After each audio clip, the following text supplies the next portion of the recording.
Okay, we're going to call this meeting to order of the House Energy, Utilities, and Telecommunications Committee. We have a quorum and we can conduct business.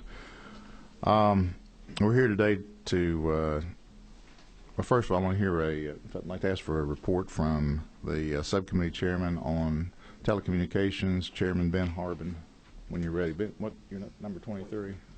Thank you. Let's see. Try another one. Try 24.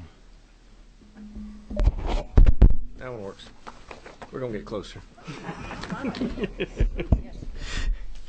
Thank you, Mr. Chairman. Your subcommittee on telecommunications met on House Bill 176 and offers up House Bill 176 do pass by committee substitute.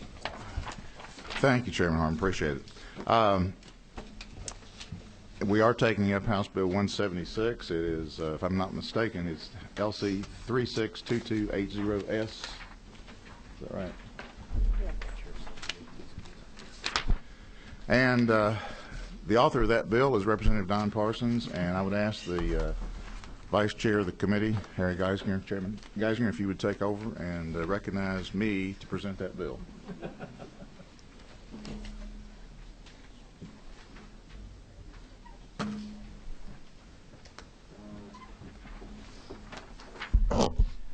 Representative Parsons. Thank you, Chairman. Well, this is the one that doesn't work, isn't it? That one doesn't either. Okay. Yeah, this one does. No, which 22? It works now. Yes, it does. Yeah. It is? Not on. Let me go over to the other side there. I don't think that one worked. Let's see. Turn 21 on. There you go. Okay, we got one. You got it. 22. Who was here? Who was sitting? Me. He was? Oh, okay. Good swap. Just change seats.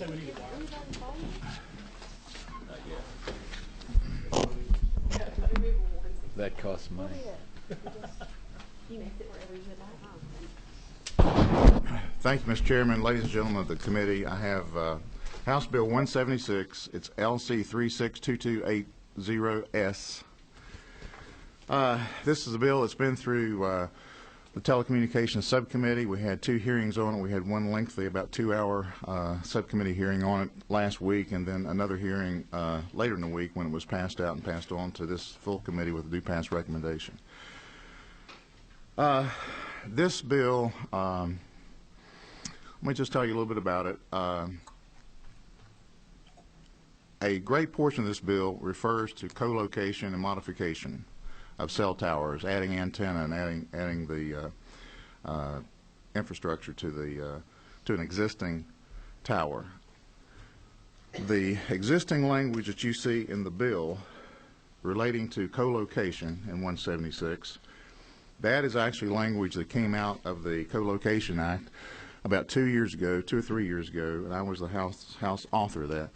And unless I'm mistaken, I'm almost certain that the Georgia Municipal Association, we worked together on that, and they were they supported that bill. I don't know if the counties did or not now, but I think that they did.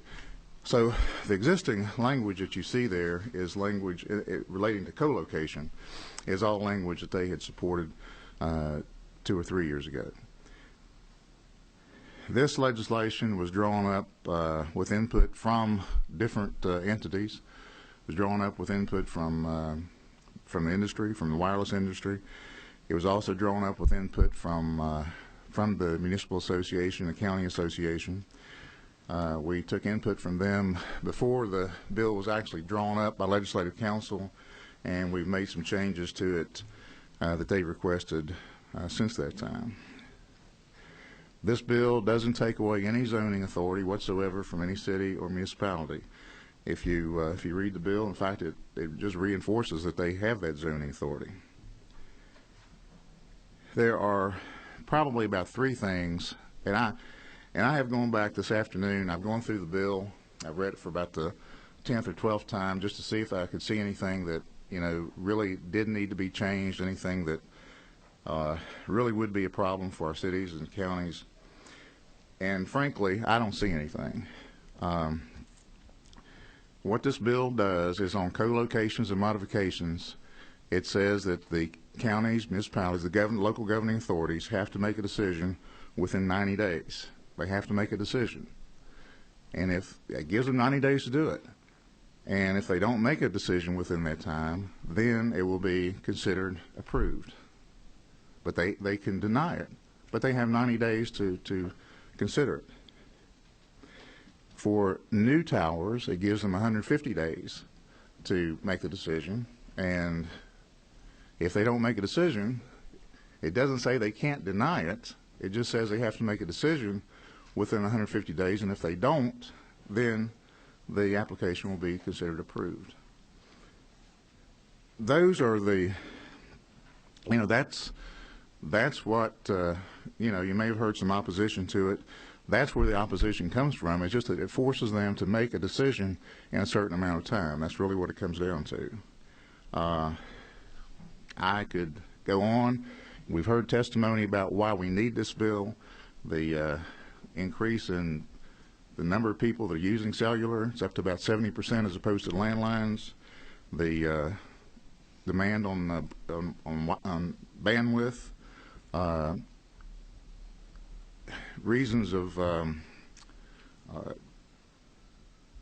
children trying to get in touch with their parents, people calling 911, public safety issues, so many issues, investment issues in the state of Georgia where in order to attract industry and business, people want to have the bandwidth here in the cellular facilities to conduct business. Many reasons. And as I said, I've gone back through the bill many times, and I cannot find anything that should be objectionable to our cities and counties. So if you have any questions, I'd be glad to try to answer them. I'd ask for you to favorably pass the bill. Are there any questions of the members of the committee?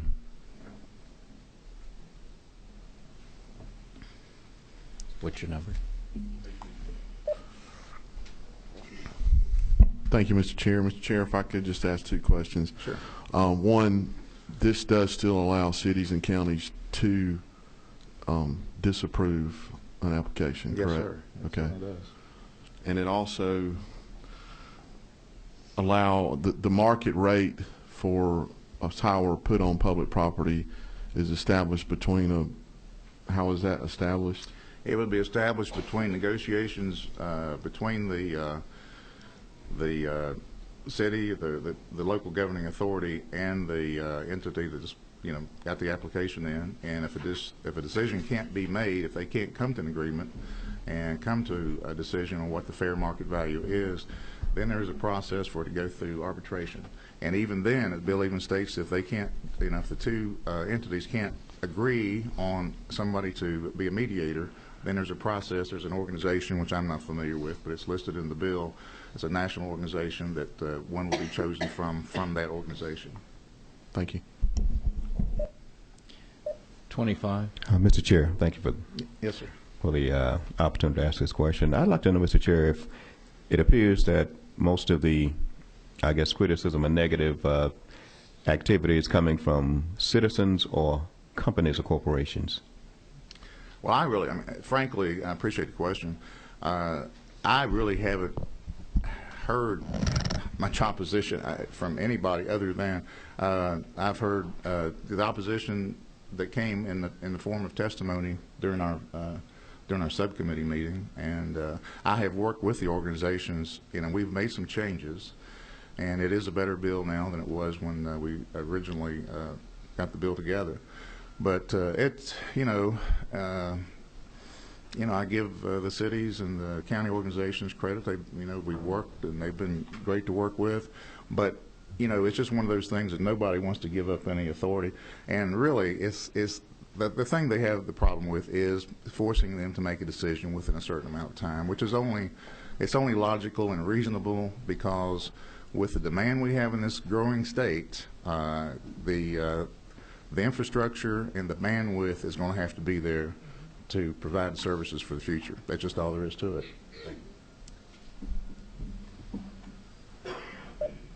Are there any further questions of the members? Hearing none, it's time for motion.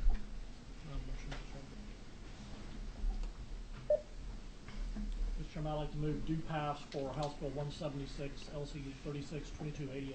Do I hear a second? Second. We have a motion and a second on House Bill 176, LC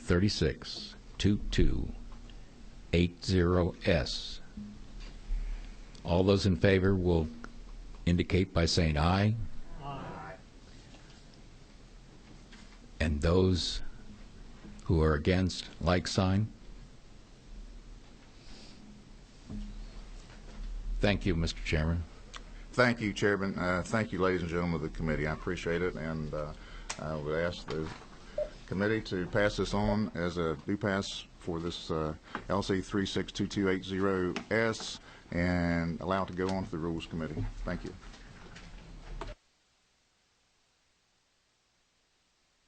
And I need to adjourn. Mr. Chairman, if you would go ahead and adjourn. Thank you, Mr. Chairman. We stand adjourned. Thank you for coming.